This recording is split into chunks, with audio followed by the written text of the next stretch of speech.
Jonah, chapter 1. Now the word of the Lord came to Jonah the son of Amittai, saying, Arise, go to Nineveh, that great city, and call out against it, for their evil has come up before me. But Jonah rose to flee to Tarshish from the presence of the Lord. He went down to Jaffa and found a ship going to Tarshish. So he paid the fare and went down into it, to go with them to Tarshish, away from the presence of the Lord.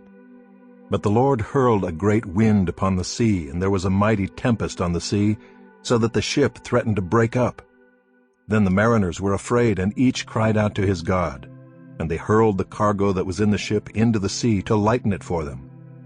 But Jonah had gone down into the inner part of the ship, and had lain down and was fast asleep. So the captain came and said to him, What do you mean, you sleeper? Arise, call out to your God. Perhaps the God will give a thought to us, that we may not perish. And they said to one another, Come, let us cast lots, that we may know on whose account this evil has come upon us. So they cast lots, and the lot fell on Jonah. Then they said to him, Tell us on whose account this evil has come upon us. What is your occupation, and where do you come from? What is your country, and of what people are you? And he said to them, I am a Hebrew, and I fear the Lord, the God of heaven, who made the sea and the dry land. Then the men were exceedingly afraid, and said to him, What is this that you have done? For the men knew that he was fleeing from the presence of the Lord, because he had told them. Then they said to him, What shall we do to you, that the sea may quiet down for us? For the sea grew more and more tempestuous. He said to them, Pick me up and hurl me into the sea, then the sea will quiet down for you, for I know it is because of me that this great tempest has come upon you. Nevertheless, the men rowed hard to get back to dry land, but they could not, for the sea grew more and more tempestuous against them. Therefore they called out to the Lord, O Lord, let us not perish for this man's life, and lay not on us innocent blood, for you, O Lord, have done as it pleased you. So they picked up Jonah and hurled him into the sea, and the sea ceased from its raging. Then the men feared the Lord exceedingly, and they offered a sacrifice to the Lord and made vows. And the Lord appointed a great fish to swallow up Jonah, and Jonah was in the belly of the fish 3 days and 3 nights. Chapter 2. Then Jonah prayed to the Lord his God from the belly of the fish, saying, I called out to the Lord out of my distress, and he answered me. Out of the belly of Sheol I cried, and you heard my voice. For you cast me into the deep, into the heart of the seas, and the flood surrounded me. All your waves and your billows passed over me.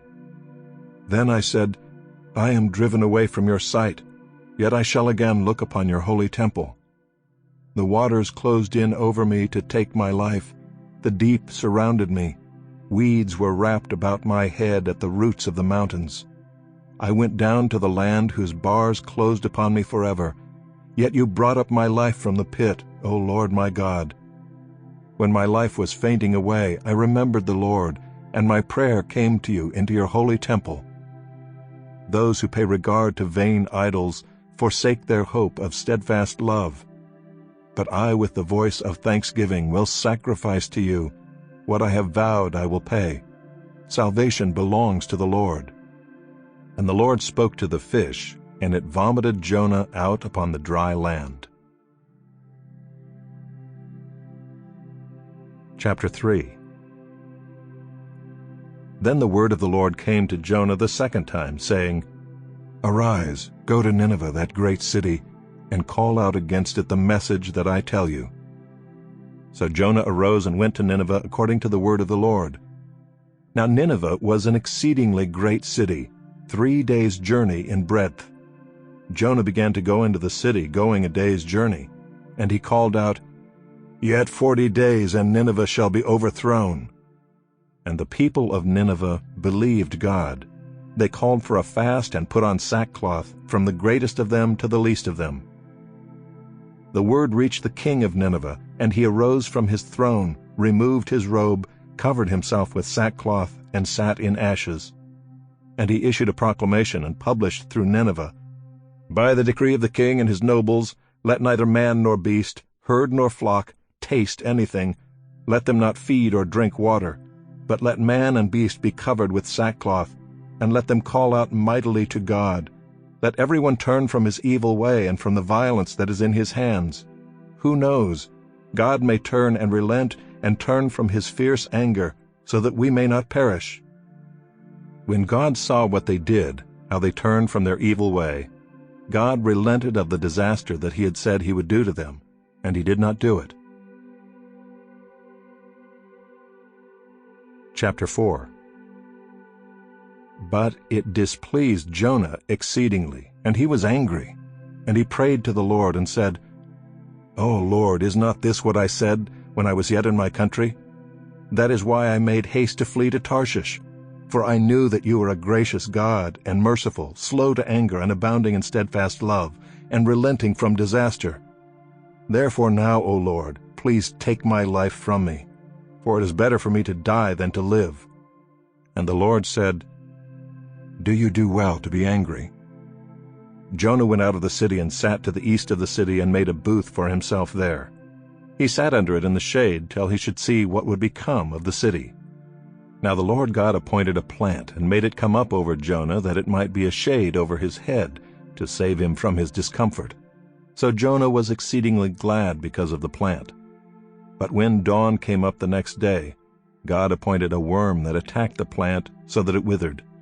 When the sun rose, God appointed a scorching east wind, and the sun beat down on the head of Jonah so that he was faint.